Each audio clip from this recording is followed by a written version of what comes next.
इन खबर के इस प्लेटफॉर्म पर आपका बहुत स्वागत है। यूपी के हाथरस में जो घटना घटी है उसमें 121 लोगों की जान चली गई है। सूरजपाल सिंह उर्फ भोले बाबा ने सत्संग रखा। 80,000 लोगों के पहुंचने का अनुमान प्रशासन को बताया। पहुंच गई लाखों की भीड़ और फिर जो भगदड़ मची उसकी तस्वीरें हम सब ने देखी हैं। अब जब ये हादसा हो चुका है, बाबा फरार है, अंडरग्राउंड है, अलग अलग जगह पुलिस की टीम उसे ढूंढ रही है, तलाश रही है। जानकारी ऐसी मिली थी कि जो उसकी लास्ट लोकेशन थी वो मैनपुरी का आश्रम था।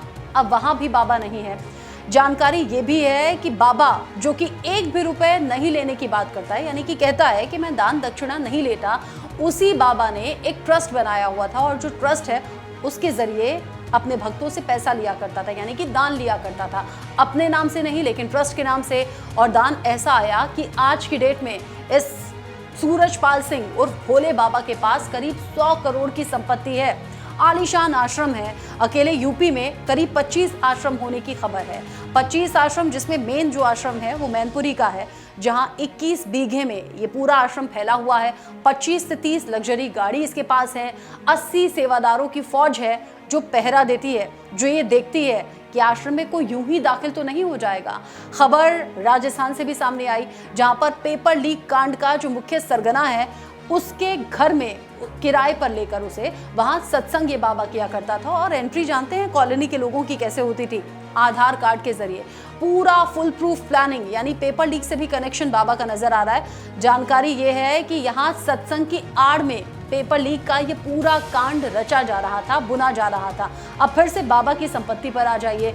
80 सेवादारों की फौज जो ये सुनिश्चित करती थी कि कार्यक्रम कैसे हो रहे हैं, बाबा के करीब कौन जा रहा है, कौन नहीं जा रहा है। बाबा जो खुद को बहुत पाक साफ बताता है और कहता है 1 रुपया मैं किसी का नहीं लेता। जानकारी डिटेल जब इस ट्रस्ट की सामने आई तो जो मैक्सिमम दान है वो 2.5 लाख रुपए भक्तों के जरिए दिया गया और जो मिनिमम है वो 10,000 है।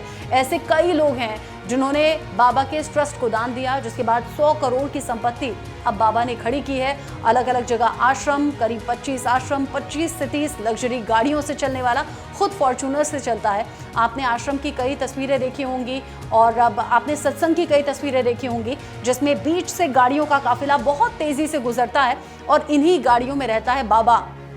ऐसा ही हुआ यूपी के हाथरस में, जहां पर सत्संग हुआ। भीड़ बहुत ज्यादा पहुंच गई, किसी तरह के इंतजाम नहीं थे, नियमों का पालन नहीं किया गया और नतीजा फिर ये हुआ कि बाबा की धूल लेने के लिए, पैरों की धूल लेने के लिए जब लोग दौड़े भागे तो भगदड़ मच गई। एक दूसरे के ऊपर गिर गए, गिरकर उठ नहीं पाए। नतीजा ये है कि 121 लोगों की जान जा चुकी है, जिसमें जो महिलाएं हैं वो 100 से ज्यादा हैं।